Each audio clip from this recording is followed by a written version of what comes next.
السلام علیکم محترم ناظرین، پروگرام ادب ادیب کے ساتھ آپ کا میزبان عبدالرحمن مومن حاضر ہے۔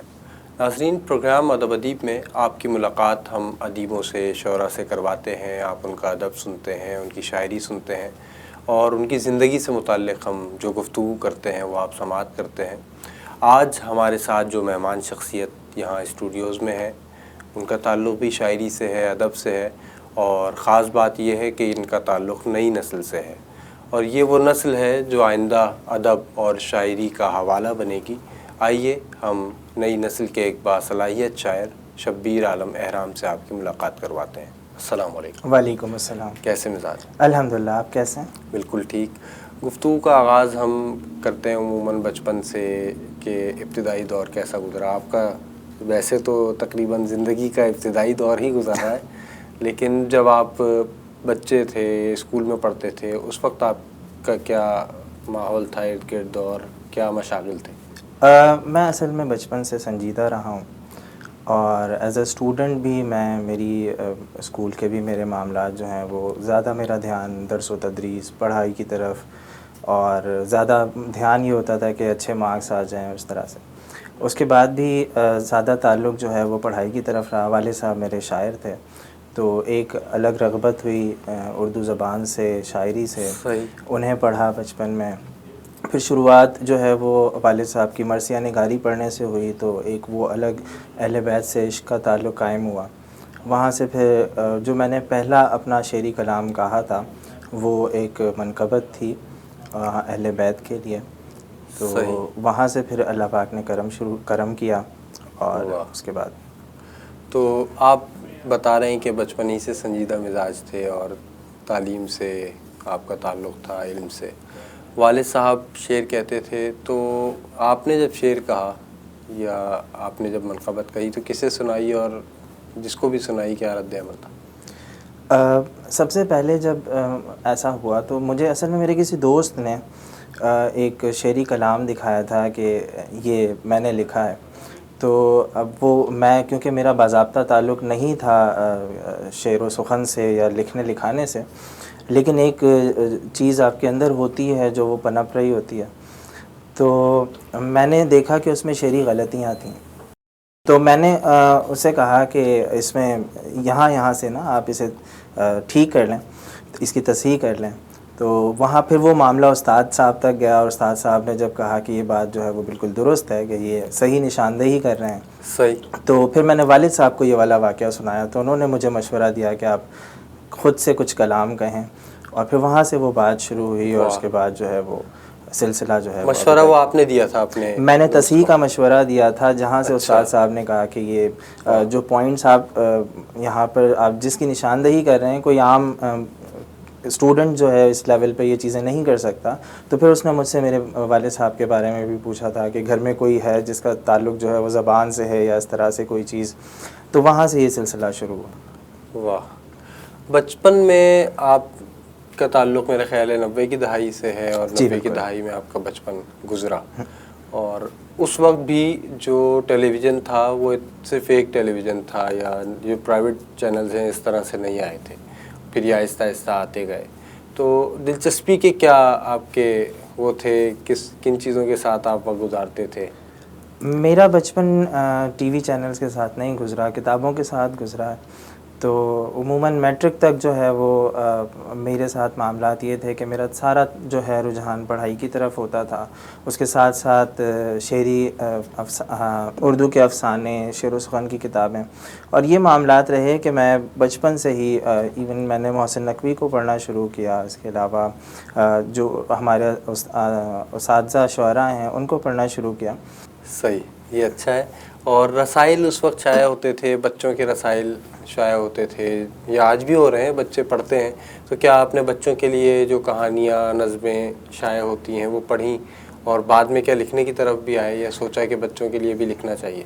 اب بچپن میں دیکھیں، میرے وقت کے جتنے بھی لوگ جن کا تعلق جو ہے وہ تھوڑا سا پڑھنے کی طرف رہا ہوگا، تو انہوں نے نونہال اور ساتھی وغیرہ جیسے رسائل پڑھے ہوں گے۔ میں نے نونہال بہت زیادہ نہیں پڑھی، پر ساتھی نام کا ایک رسالہ شائع ہوتا تھا، اور میں اسے باقاعدگی سے پڑھتا تھا۔ تو اس میں بچوں کے لیے ادب کا ایک جو ہے وہ ذخیرہ ہوتا تھا، اس میں شعر و سخن بھی تھا، اس میں افسانے بھی تھے، اس میں کہانیاں بھی تھیں، اس میں لطف و لطائف کے معاملات بھی تھے.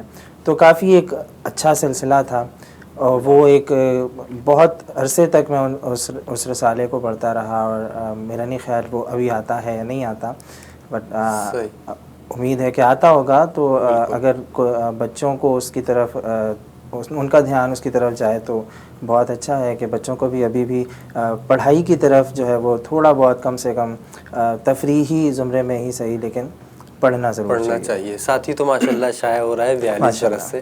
یہ طے کیسے کیا جاتا ہے کہ ہمیں بچوں کے لیے لکھنا ہے یا بڑوں کے لیے لکھنا ہے، یا اصناف ہوتی ہیں مختلف جس میں شاعری کی بھی بہت سی اصناف ہیں؟ شاعر یہ طے کیسے کرتا ہے، کب کرتا ہے کہ مجھے اس صنف میں لکھنا ہے اور میرے جو پڑھنے والے ہیں، قارئین ہیں، وہ یہ ہیں؟ دیکھیں، بہت ہی پیچیدہ سوال ہے. معاملہ یہ ہے کہ شاعر کبھی بھی یہ طے نہیں کرتا کہ اسے نظم لکھنی ہے یا اسے غزل لکھنی ہے یا اسے نعت لکھنی ہے.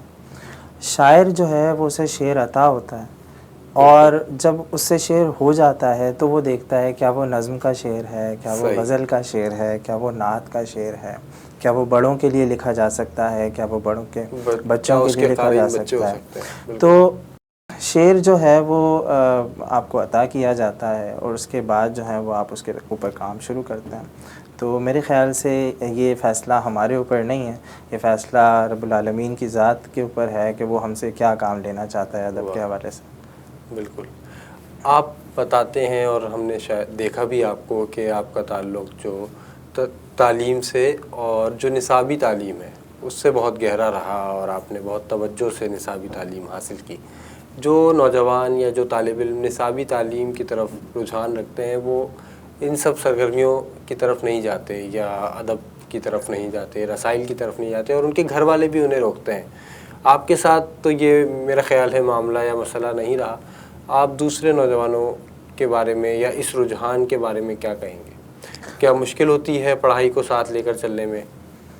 دیکھیں، اگر تو معاملات یہ ہیں کہ آپ کی فیملی آپ کو سپورٹ نہیں کر رہی، تو وہ ایک الگ معاملہ ہے کہ آپ کا جو مکمل طور پہ دھیان ہے وہ پڑھائی کی طرف ہے بھی یا نہیں، یا آپ کا خود کا دھیان ہم اکثر اوقات ایسا کرتے ہیں کہ ہم اپنی معاملات کو جو ہیں وہ اپنے گھر والوں پہ ڈال دیتے ہیں کہ جی ہمیں اجازت نہیں ہے، اور ہمارا پراپر دھیان جو ہے وہ پڑھائی کی طرف ہونا چاہیے. میں نے اپنا پہلا شعر شاید 7ویں جماعت میں کہا ہوگا، اور مرثیہ تقریباً 8ویں 9ویں جماعت کے میں جب میں تھا تو میں کئی کلام لکھ چکا تھا، اور وہ میں اپنے دوستوں کو، والد صاحب کو، ان کے دوستوں کو، اسکول میں ٹیچرز کو، وہ ساری چیزیں میں دکھاتا رہتا تھا، اور وہ کافی متاثر بھی ہوتے تھے کہ اس عمر میں کچھ نہ کچھ کر رہا ہوں. میرا رجحان، وہ اچھا ہے برا ہے وہ ایک الگ معاملہ ہے، لیکن میرا رجحان جو ہے وہ اس چیز کی طرف ہے، اس کو بڑا اپریشیٹ کیا جاتا تھا. تو میں یہ سمجھتا ہوں کہ نوجوان نسل اب دوبارہ سے ادب کی طرف آ رہی ہے، کیونکہ سوشل میڈیا کا ایک بڑا کردار ہے اس کے اوپر. پہلے بیچ میں ایک وقفہ تھا جس میں نوجوان نسل نہ جانے کس طرف مڑ گئی تھی، نہ شعر و ادب سے کوئی تعلق تھا، نہ ہی ہمارے پرانے جو لٹریچر کے ہمارے لوگ تھے، جو پرانے ہمارے اداکار تھے، جو ہمارے مصنفین تھے، ان کی طرف کوئی رجحان نہیں تھا. لیکن وہ ٹرینڈ واپس لوٹ کر آ رہا ہے. لوگ آج بھی معین اختر کی ویڈیوز دیکھتے ہیں، نعیم بخاری کو یاد کرتے ہیں، لوگ آج بھی منٹو کی تصانیف کے اوپر بات کر رہے ہیں، لوگ آج بھی بانو قدسیہ کے نوٹس آگے شیئر کرتے ہیں. تو یہ معاملات جو ہیں وہ ایک سرکل کی طرح ایک دائرے میں گھومتے ہیں، کبھی وقفہ آ جاتا ہے، لیکن نوجوان نسل ابھی بھی میرا ماننا ہے کہ اس کا فروغ جو ہے وہ ادب کی طرف ہے. صحیح. ناظرین کرام، شبیر عالم احرام ہمارے ساتھ ہیں، ان کی گفتگو آپ سن رہے ہیں، ان سے ہم شاعری بھی سنیں گے، لیکن ایک وقفے کے بعد ہمارے ساتھ رہیے.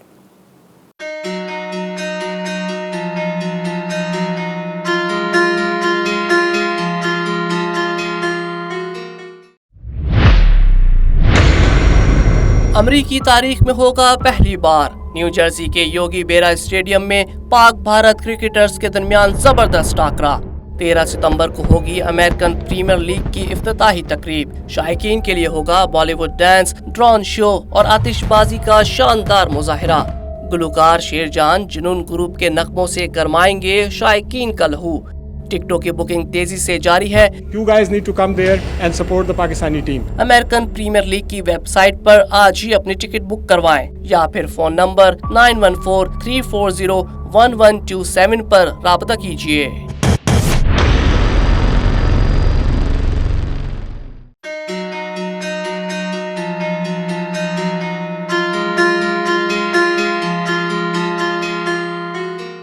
پروگرام ادب ادیب میں وقفے کے بعد خوش آمدید. ہمارے ساتھ موجود ہیں نوجوان شاعر شبیر عالم احرام. آئیے وقفے پہ جانے سے پہلے ہم گفتگو کر رہے تھے کچھ پڑھنے لکھنے کے حوالے سے اور شاعری کا بھی تذکرہ ہوا. آپ نے بتایا کہ آپ نے جو پہلا شعر کہا تھا 7ویں جماعت میں کہا تھا, اس کے بعد پھر منقبت کہی. پہلا شعر کیا آپ کو یاد ہے؟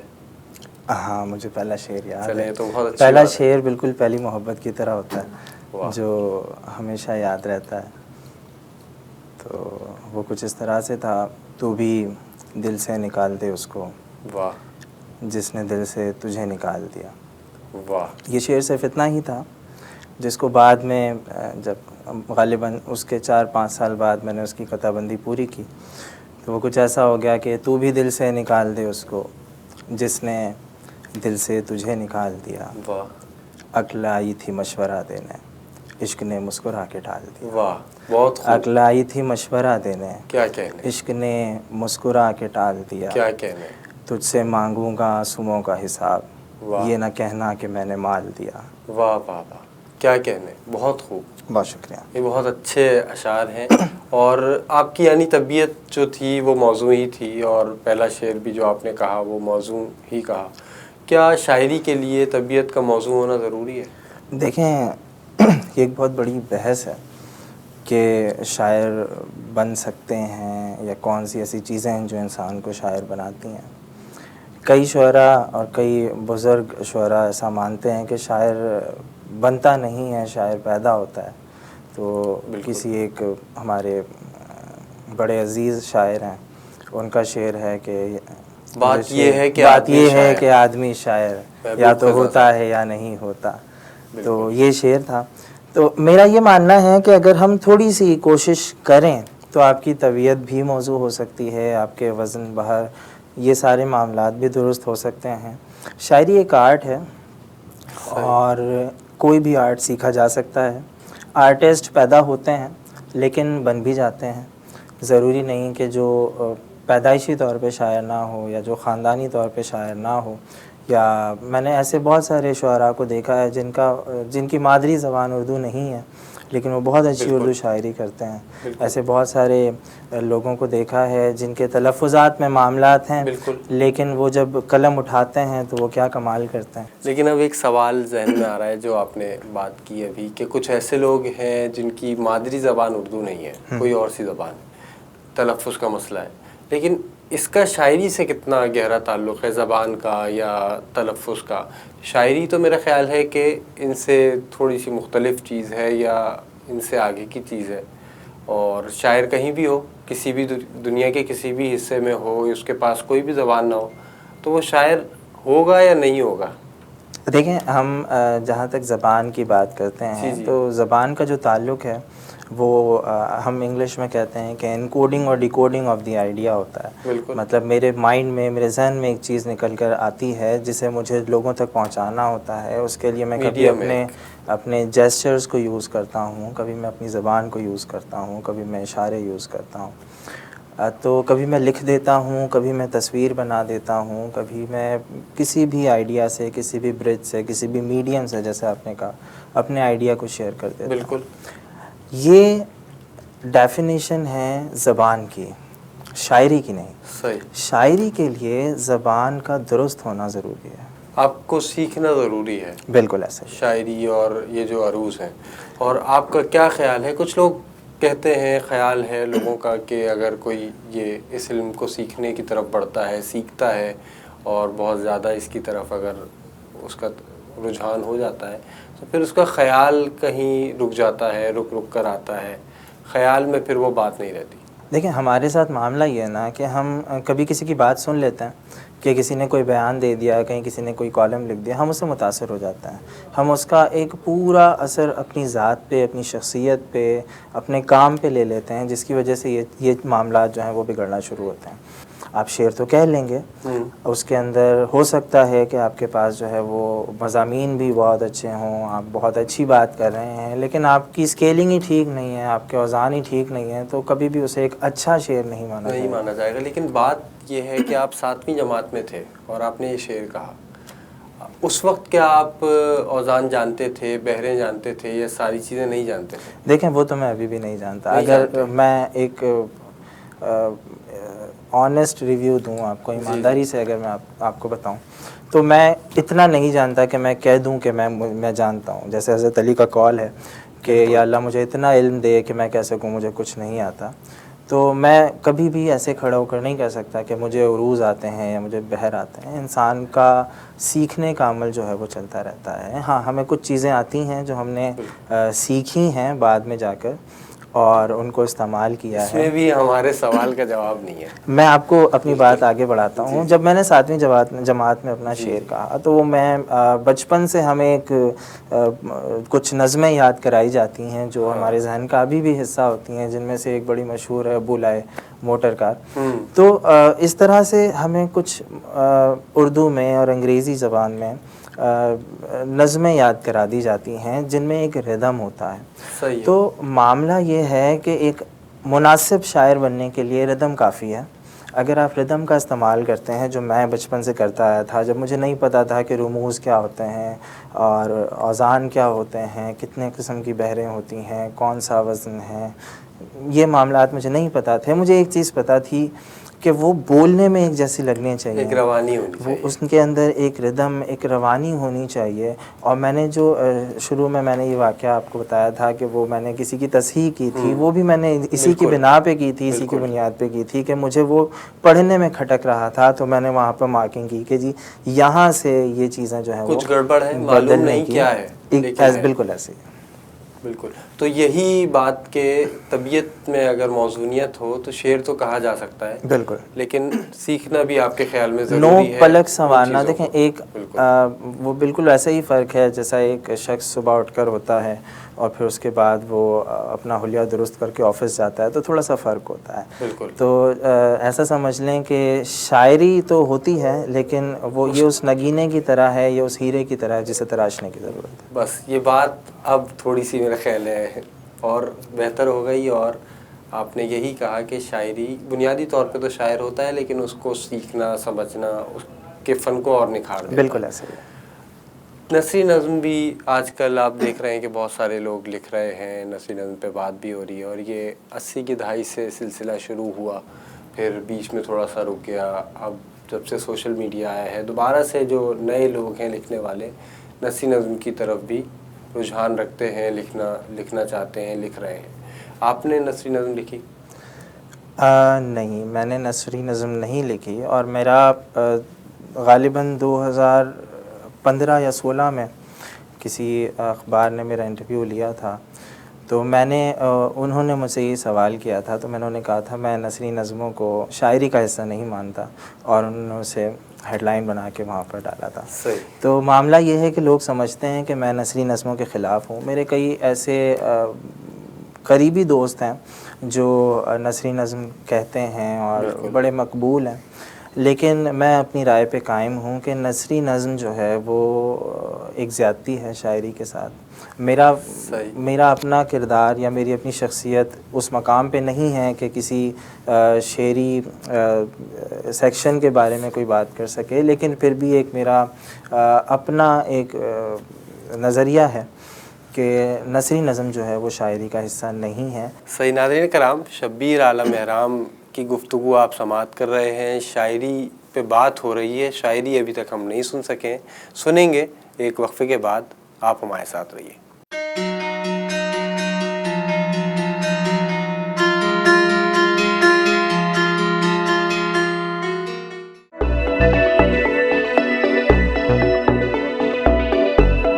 کیا آپ کو 13 مارچ 2020 کے بعد سے گھر کے کرائے اور یوٹیلیٹی بلز کی ادائیگی میں مسائل کا سامنا ہے؟ کیا آپ اپنی آمدنی کا 30% یا اس سے زیادہ حصہ گھر کے کرائے کی مد میں خرچ کرتے ہیں؟ تو آپ کی مالی معاونت کے لیے نیو یارک اسٹیٹ نے شروع کیا ہے ایمرجنسی رینٹل اسسٹنس پروگرام۔ اگر آپ کو اس پروگرام کی مزید معلومات چاہیے تو اپنا کا تربیت یافتہ عملہ آپ کی رہنمائی کے لیے موجود ہے۔ اپائنٹمنٹ کے لیے پیر تا جمعرات دن 10 بجے سے دوپہر 4 بجے تک کال کریں 7185134700۔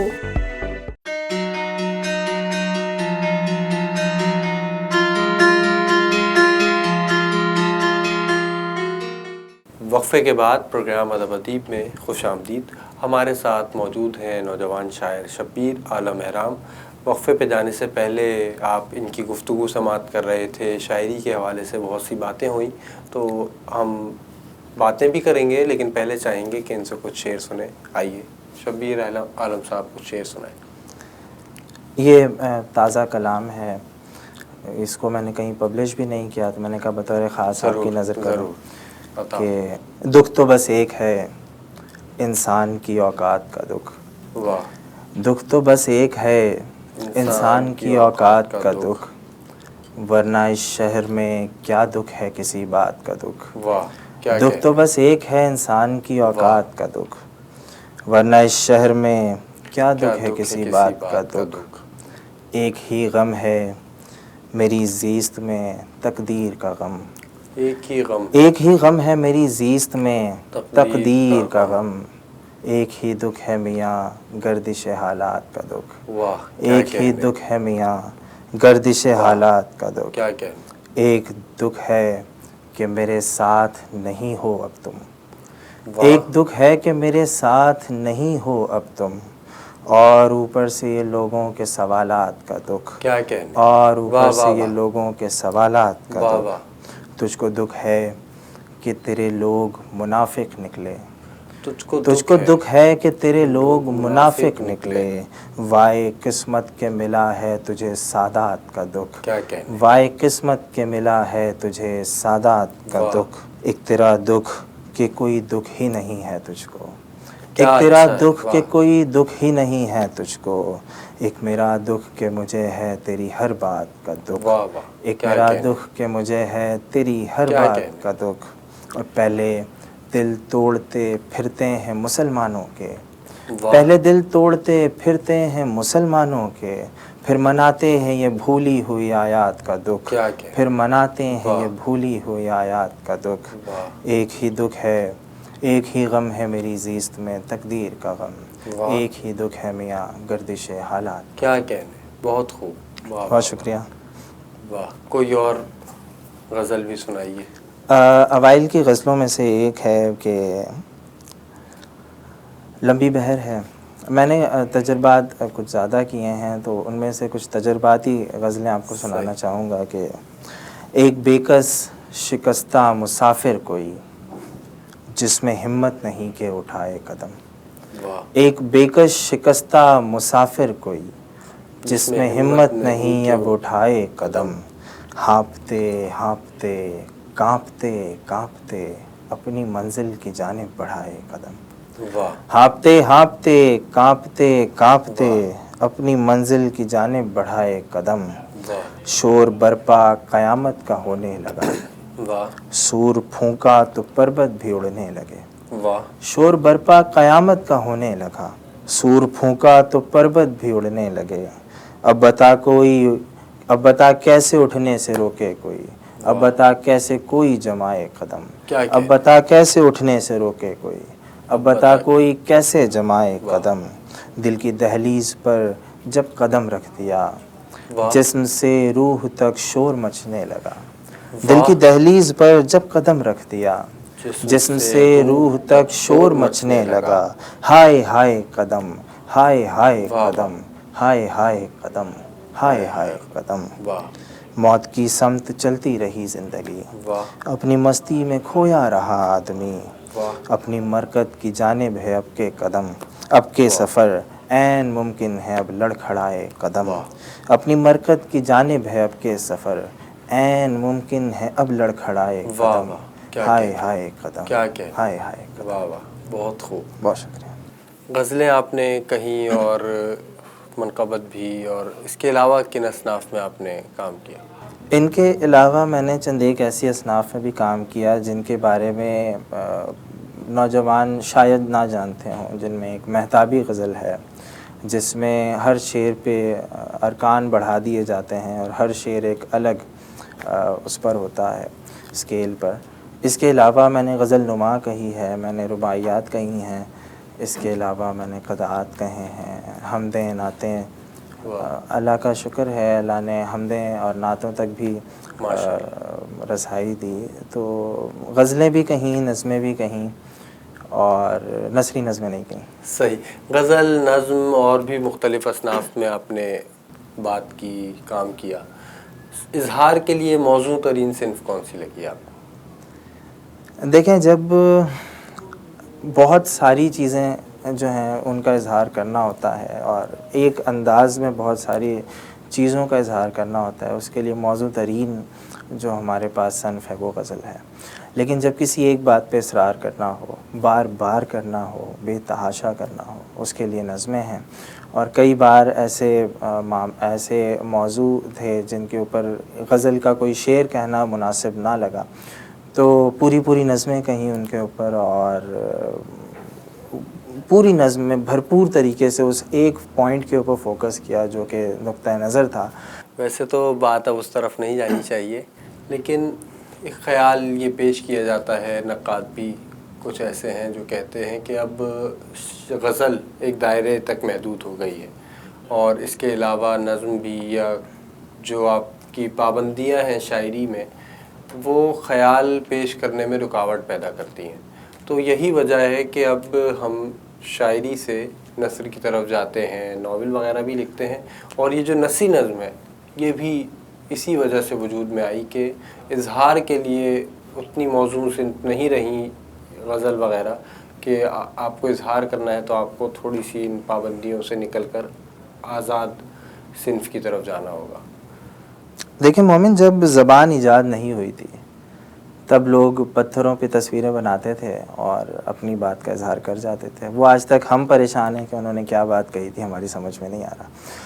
تو جہاں تک ہم بات کرتے ہیں پابندیوں کی، جہاں تک ہم بات کرتے ہیں رکاوٹوں کی، جہاں تک ہم بات کرتے ہیں دائرے کی، وہ دائرے بنائے اس لیے جاتے ہیں، وہ پابندیاں لگائی اس لیے جاتی ہیں کہ کسی چیز کا حسن برقرار رہے. جیسے اسلام میں آپ دیکھیں کئی پابندیاں ایسی ہیں جو ہماری سوچ سے ذرا بالا ہیں، لیکن ہمیں پتہ ہے کہ ہم ان کے اوپر عمل کرتے ہیں. اگر ہم ان سے بھی باہر نکل کر آ جائیں تو ہمارا اسلام باقی نہیں رہے گا.